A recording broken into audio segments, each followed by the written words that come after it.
মহারাষ্ট্র ও ঝাড়খণ্ড বিধানসভা নির্বাচনের ভেগল বাজিয়ে দিল ভারতের নির্বাচন কমিশন। মঙ্গলবার মহারাষ্ট্র ও ঝাড়খণ্ড নির্বাচনের সম্পূর্ণ সূচি প্রকাশ করেছে নির্বাচন কমিশন। নির্বাচন কমিশনের তরফে মহারাষ্ট্র ও ঝাড়খণ্ডের বিধানসভা নির্বাচনের তারিখ ঘোষণা করেছেন মুখ্য নির্বাচন কমিশনার রাজীব কুমার। মহারাষ্ট্রে এক দফায় এবং ঝাড়খণ্ডে 2 দফায় অনুষ্ঠিত হবে ভোট গ্রহণ পর্ব।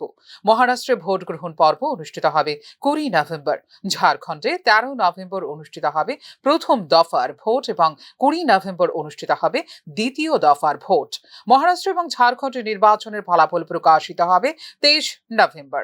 এদিন 3টি লোকসভা আসনের জন্য উপনির্বাচনের পাশাপাশি 47টি বিধানসভা আসনের উপনির্বাচনেরও ঘোষণা দিয়েছে নির্বাচন কমিশন। এদিকে মহারাষ্ট্র বিধানসভার মেয়াদ শেষ হচ্ছে 26 নভেম্বর, আর ঝাড়খণ্ড বিধানসভার মেয়াদ শেষ হচ্ছে আগামী বছরের 5 জানুয়ারি। মহারাষ্ট্র বিধানসভা নির্বাচনের জন্য গেজেট বিজ্ঞপ্তি প্রকাশের তারিখ 22 অক্টোবর, মনোনয়ন জমা দেওয়ার শেষ তারিখ 29 অক্টোবর, মনোনয়ন যাচাইয়ের তারিখ 30 অক্টোবর এবং মনোনয়ন প্রত্যাহারের শেষ তারিখ 4 নভেম্বর।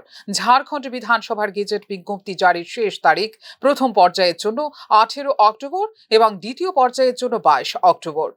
মনোনয়নের শেষ তারিখ প্রথম পর্যায়ের জন্য 25 অক্টোবর, দ্বিতীয় পর্যায়ের জন্য 29 অক্টোবর।